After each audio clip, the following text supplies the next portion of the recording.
Hello! My name is Callista, and welcome back to Danganronpa Trigger Happy Havoc. In the last episode, we were investigating Chihiro's death, and we learned a very interesting fact about the e-handbooks. Apparently, they are nigh on unbreakable, except for one fatal flaw. And we have found a broken e-handbook, which means someone is walking around the school with Leon's handbook instead of their own. We just have to figure out who. Leaving the question hanging in the air, Monokuma disappeared. What just happened? Monokuma said it's not broken, but it's an undeniable fact that it's not turning on. He said that Leon's wasn't broken. The one you have isn't Leon's. That's fine. Well, I don't see any connection to the case, so it doesn't matter for now. You know, Byakuya, that is your fatal flaw. He's so confident he can't see past his own bullshit, basically. You think so? Either way, something about it still bothers me. Broken e-handbook has been added to the truth bullet section of your handbook. Okay then, this should be enough to get things rolling. Let's begin our investigation in earnest and track down the true culprit. Yeah, we need to find out who killed Chihiro. To be exact, not quite. Huh? Not quite? To be very honest, I'm no longer quite so certain that Byakuya killed Chihiro. After all of the questions I had last episode, I did a bit of thinking, and I guess I've kind of thought myself into a bit of a corner. I wouldn't necessarily say I'm more confused on the crime. Here's the thing, I think I've got the beginning down. It's just the end of it. That's where I'm a bit iffy. Okay, so I'm gonna recap what I think happened. Please don't tell me if I'm right. Please don't tell me if I'm wrong. I want to let the game play out. But here's what I'm thinking. Chihiro wanted to get stronger. We, Makoto, pointed... I'm gonna use them for now.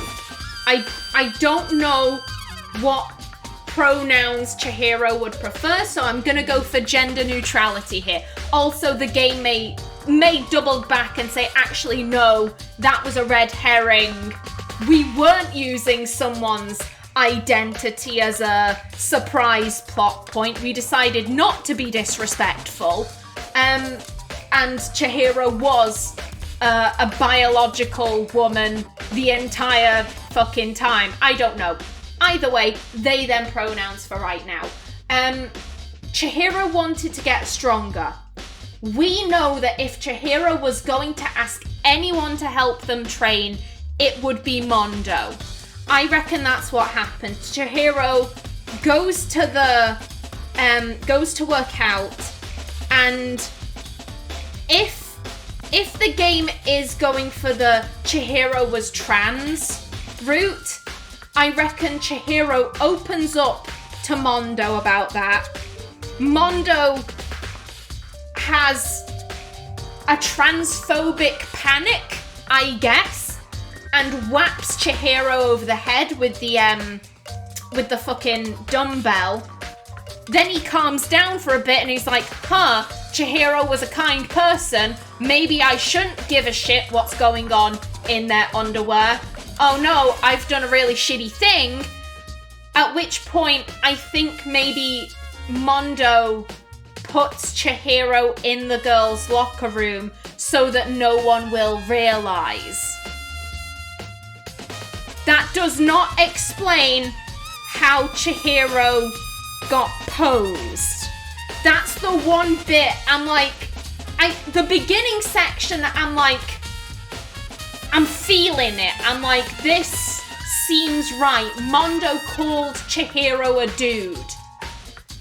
How would Mondo know that if Chihiro hadn't come out to him? So I'm like, Mondo has to be involved. Like I said, it's the ending. It's how Chihiro wound up T-pose that I'm like, this confuses me. That's where all of my issues are arising. To be honest, I think I just need to see more clues. I think that's my main issue. What do you mean by that, Byakuya? To be exact, not quite. Certainly, I want to reveal Chihiro's killer, but more precisely, I want to discover the true identity of Genocide Jack. You keep harping on about Genocide Jack, mate. Then you really think? You truly believe Genocide Jack is the one that killed Chihiro? Don't make me repeat myself. Absolutely. I have no doubt that Genocide Jack is the culprit in this case. That murderous fiend is Genocide Jack, right? Those two sentences do not match up, but whatever, game you do you. What? There's nobody else it could be. A murderous fiend who kills again and again using a bizarre and brutal method. They're like a ghost, attacking suddenly then slipping away before the police can catch up to them.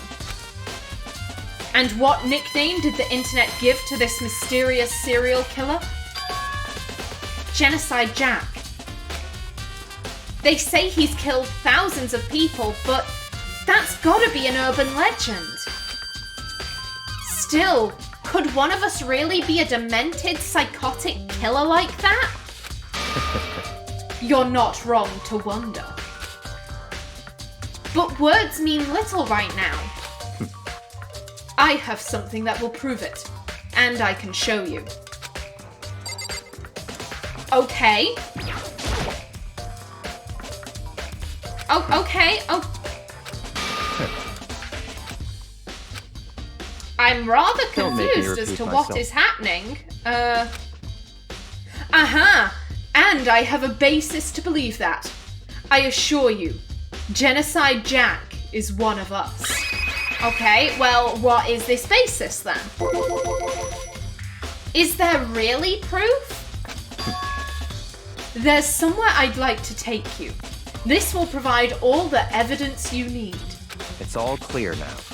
Evidence that Genocide Jack is the one that killed Chihiro. Evidence?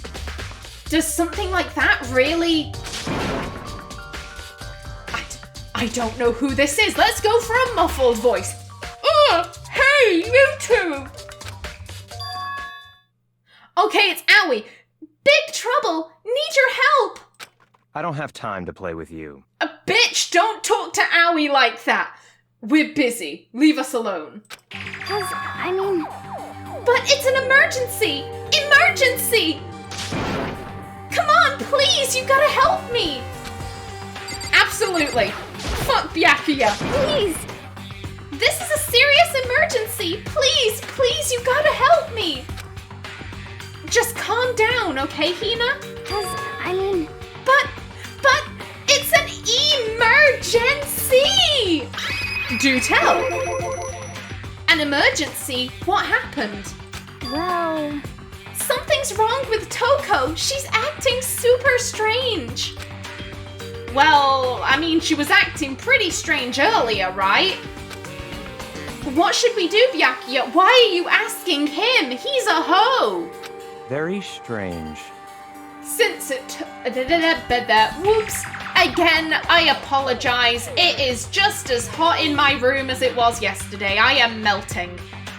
Since it's Toko, I must admit, I'm intrigued. I suppose we can take a second to see what's going on with her. Are you sure? Don't make me repeat myself. Fuck it, he said it himself. I'm not gonna repeat it. I didn't expect that. I I thought for sure he'd just say no and that'd be the end of it. Yeah, I don't like it when Byakuya is nice. I don't trust it. He has to have ulterior motives. He has to. He hates Toko. Why would he be intrigued? Yeah. Okay, come on, hurry!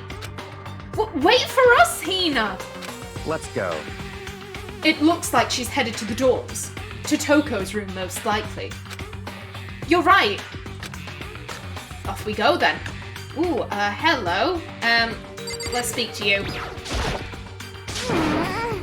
You guys are too slow. I think you're just too fast.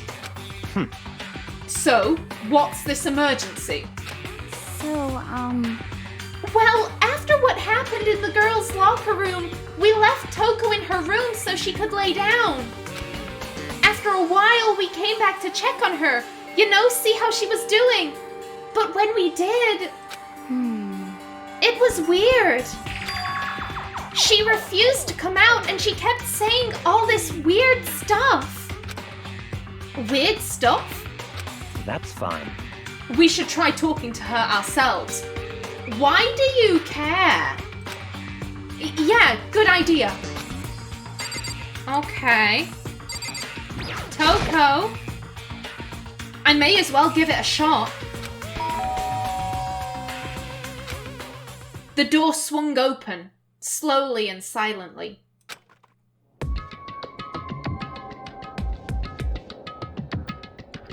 I'ma just grab that. Thank you. Holy crap! An aura of negativity flowed out from behind the door, forcing a gasp out of me. What? Yeah, if she's fine to speak on her own. Oh, nothing. It's just that, Hina was really worried about you, holding yourself up in your room. Leave me alone. Yeah, sure thing. But, could you open up, just for a second? Won't allow it. Huh? I won't let Genocide Jack have control.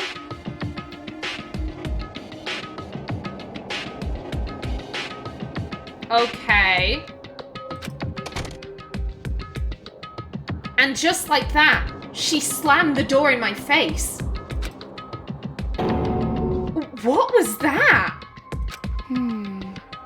She's been acting like that the whole time.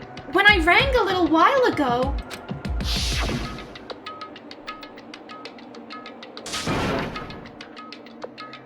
I'll drive out the killer.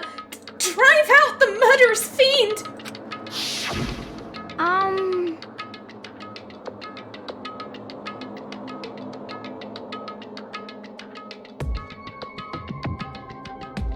I'm sorry I'm being so quiet. I'm thinking. I'm thinking thoughts, and I'm not sure. Ooh.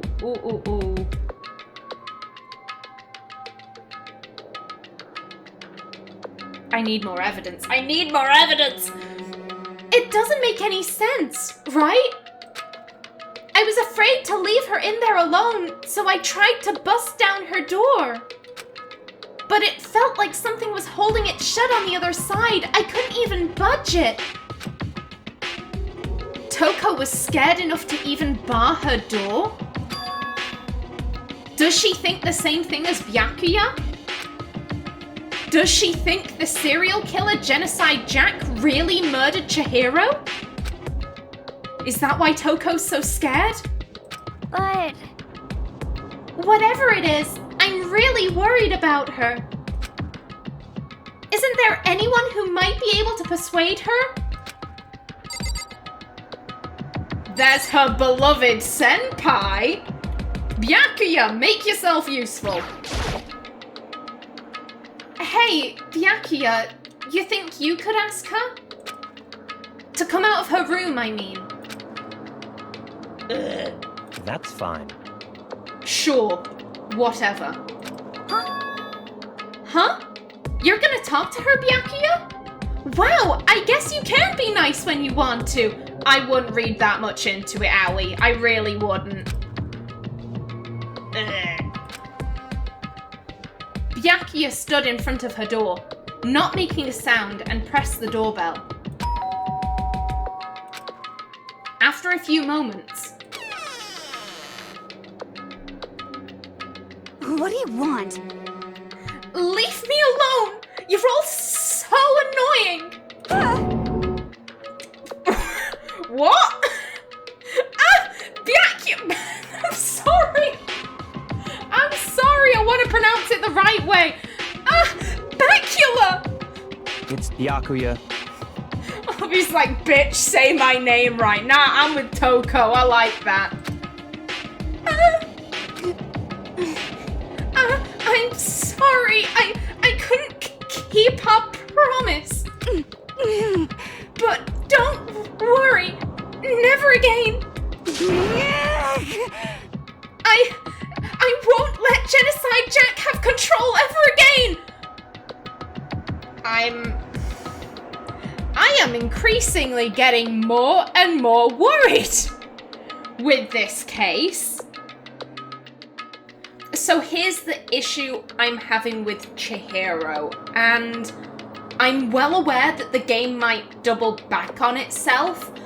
I'm only working with part of the story, and once the entirety of it comes out, I might have misinterpreted some things. I might be barking up the wrong tree, and hell, I could look like a right twat for getting so worked up over this, but this is what I see. This is the direction I see this case going, and you know, I'm kind of concerned about that. The issue I have, oh god, I'm trying to figure out the best way I can word this. The issue I have isn't that Chihiro could be transgender. It's that it isn't going to be handled with respect and care. Does that make sense? There are thousands of people who struggle to be heard, to be seen, to be accepted for who they are, and to have that struggle treated as, you know, surprise, this is a quirky twist, bet you never expected that. I find it almost, I don't know, demeaning. If this were a more modern game, I don't think I'd be quite so concerned, but this is 2010s Japan we're talking about, and I don't necessarily trust the devs to have been delicate with their handling of this. Gender identity is a very hot topic, and it should be discussed. I'm not saying that it shouldn't, but on some level, I believe that a sensitive subject handled poorly can do a lot more damage than simply not speaking about it. I hope I'm making sense. I really hope I'm making sense.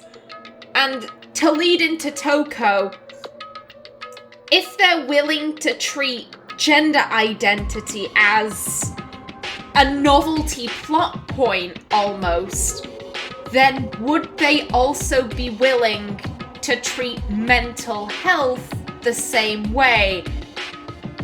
And unfortunately, I'm inclined to say yes. And with that, the door slammed shut. Even Byakuya couldn't pull it off. There's nothing else we can do. Let's get back to the investigation. Hold on. Hey, Byakuya, what was Toko talking about just now? Something about a promise? What? Oh, I have no idea. Another one of her delusions, I'm sure. You're talking out your arse, mate. But... Stop talking. If I say I don't know, that means I don't know. Just let Hina take care of her. Buddy, no. Oh, yeah, okay. I'll stay here and keep an eye on her. Let's go. Well then, let's go. Without waiting for a reply, Byakuya sped away. But Byakuya! And I hurried to catch up. I mentioned before if it was when Toko passed out, when she saw the blood, and when she got up she started acting differently. I said before I wondered if she entered some kind of fugue state that effectively I don't know, like seeing the blood had caused her to have some kind of like mental breakdown. They're trying to do DID, aren't they? DID, dissociative identity disorder, otherwise known as multiple personality disorder. To be honest, I'm a lot more offended by the DID thing, because mental illness has been demonized by Hollywood for years, and it's complete bullshit. People suffering from a mental illness are much more likely to be the victims of crimes than the perpetrators, and the fact that they seem to be going down the serial killer route is just... Whether you believe DID is a real illness or not is irrelevant in this case. We have a character that is clearly mentally ill, and the subtext is that, well, that means you should be scared of them. It's just bullshit. This is just bullshit. I really hope I'm wrong. I really, really hope I'm reading into this in a weird way and I'm getting things mixed up. I hope that's the case. I tried to talk to him several times as we walked, but he didn't even look back, let alone say anything. He just kept on walking toward his destination. Finally, his feet brought him to a stop in front of a certain room. The library? Come on, let's go in. Byakuya has been spending all of his time in the library. Is the evidence that proves it was Genocide Jack really in the library? Don't make me repeat myself. Don't make me say it again. Buddy, I literally have no idea what you're talking about. There are no clues there. We need to check elsewhere. Okay. The shelves? There's no point in checking there. We need to find real clues. I never went to the back room. If I remember, on the other side of this door, it's the archive, right? Hurry up and go inside. Oh, here? Let's go. It'll all make sense once you're inside.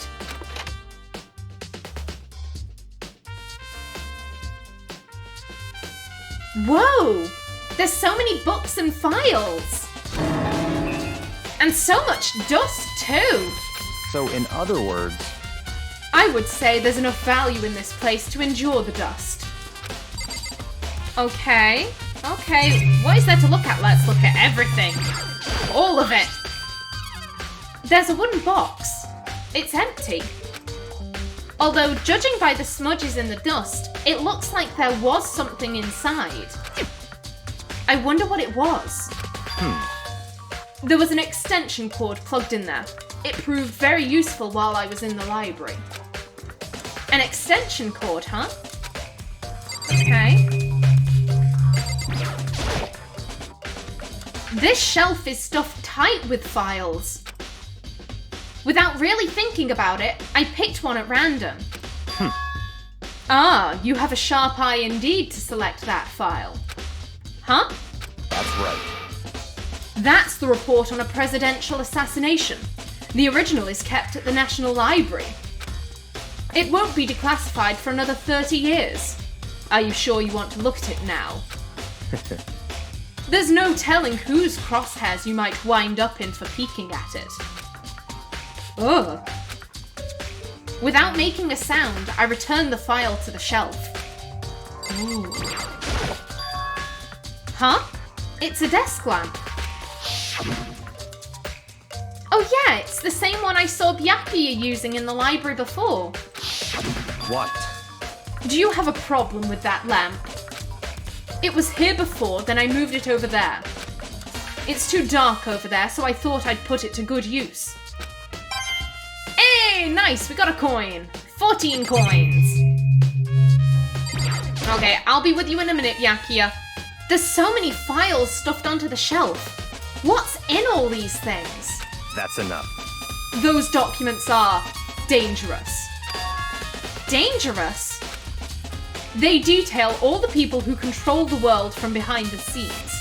Dangerous truth for a commoner. You mean like members of the Diet or something? What? I don't know what that means. Just a group of people at Weight Watchers controlling the world, and it's gotta mean something else. I don't know what though. I'ma just move past it. No, I mean the ones with real power. The secret council controlling everything from the shadows. If you're ready to be disappeared for it, take a look. There are some very interesting people in there. You're just kidding, right? Am I? I'll just let it go for now. Ooh, and okay, we've got the bookshelf behind him. There's a ton of thick files stuffed onto the bookshelf. If you're thinking of looking through any of them, let me give you a little warning. Those things are filled with graphic, disturbing photos from all kinds of crime scenes, including Genocide Jack's crime scenes. Ooh! It's the kind of thing any normal person wouldn't ever want to look at. Be careful. Huh? What do you mean? All those files are the investigation reports related to different cold cases. Those are internal documents, for police eyes only. They're not the kind of thing you'd expect to leak. Oh. So, are you finally beginning to understand the true splendor of this library? The entire reason I was interested in the library is because of this room right here. It's home to classified government documents, police records, things no ordinary person would ever see. Isn't it magnificent? This can't be for real, right? Such ignorance. That's your guys' problem. Anything that doesn't fit into your preconceived reality, you label it a lie. Well, it's not that. It's just... It's not like I totally refuse to believe it, but... I mean, there's just so much. How could anyone have put all this together? Yeah.